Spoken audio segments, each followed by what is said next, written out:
Hey YouTube, you're watching Ink&Iron, and today we're going to be restoring a vintage folding pocket knife. This is a non-locking slip joint folder made by Western Cutlery in Boulder, Colorado.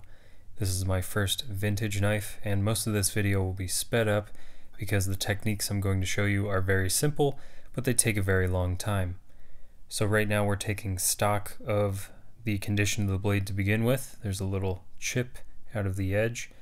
Not too scary there. Got some nice patina on there.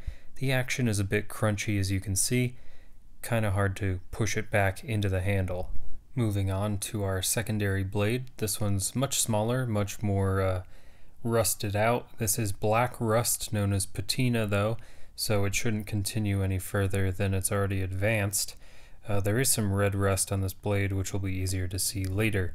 My chief concern is the action. You can see how difficult it is to move this little blade back into position, and typically on these sort of big and small two-blade designs, the smaller blade should have a snappier action, so we will have to address that later. And let's get one final look over the knife before we get started. Let me show you the tools you need. You need some mineral oil, and if I can get it out of here in a timely fashion, you're going to need a straight pin. I find the Victorinox straight pin to be perfect for this task. So go ahead and take that straight pin, and you're going to rub it gently on the surface of the knife. I like to start from the outside in, so we're going to start inside the bolster here, where the slip joint mechanism actually not locks up, but stays in place when the blade is open. I'm just taking the pin and gently scraping it across. I'm not digging in. If this were a pencil, I would not be breaking the lead. That's about the amount of pressure I'm using. And just be very, very meticulous. Remember, this is double speed, so this process took me approximately 30 to 45 minutes of just sitting out in the backyard and getting to work. This is a very meditative process, so make sure you take your time. Again, I'm moving from the outside in, so going from the bolsters to the nail nicks. These tend to build up things like pocket lint or just dirt over time. You can see on this decorative long pull on this main blade that there is a bunch of crap settled in there. I actually didn't notice before I started digging in with the pin, and I'm very glad now that I managed to get all that junk out. We're making our way to the inside of the blade now.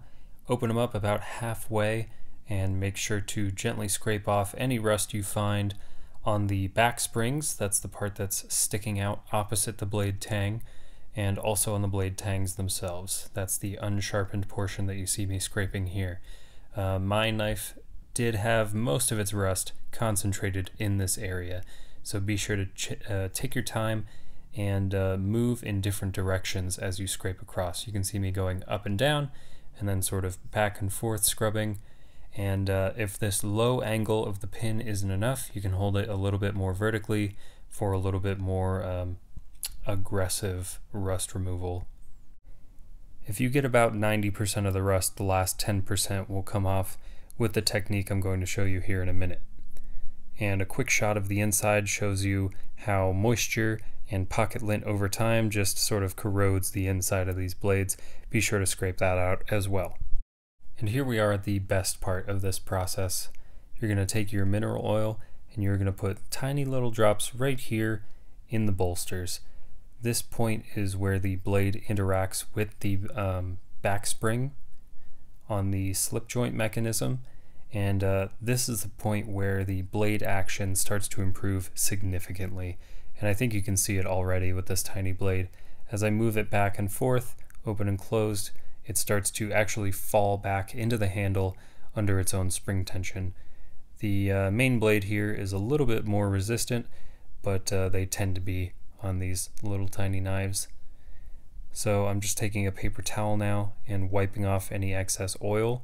I did this step several times before this shot, and I did it several times after.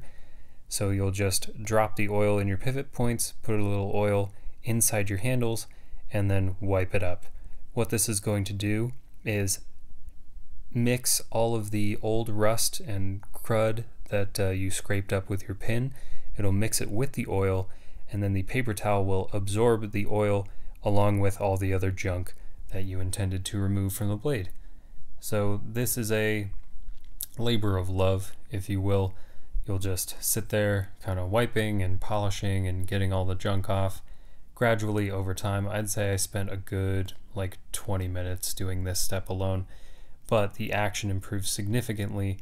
And yeah, here we go at normal speed. You can see how much smoother that is. And check out this little blade. Oh, it's too springy to even close now. Look at that, springs open and springs shut. Beautiful. And I gotta tell you, having this in hand, it makes all the difference in the world just to add a little bit of lubricant to these old knives. So this knife is now basically done as far as the pin and mineral oil technique is concerned, but since you made it this far in the video, I do have one bonus tip for you coming up right now. So this stuff is called micro mesh. This happens to be a 12,000 grit micro mesh from microsurface.com. I'll drop a link in the description.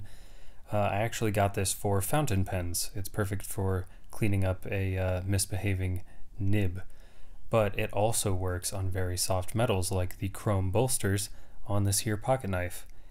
And here it is about 10 to 15 minutes later, after simply rubbing every surface of the knife with the 12,000 grit micro mesh. You can see how shiny everything is now.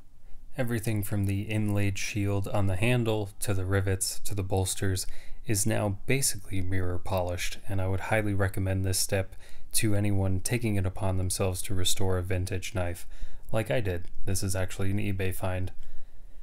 Alright, well, that's it. That's everything I've got for you. I have been Joe. You've been watching Ink and Iron.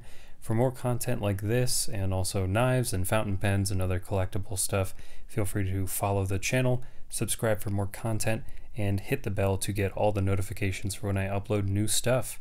Thank you very much for watching, and I'll catch you later. Bye.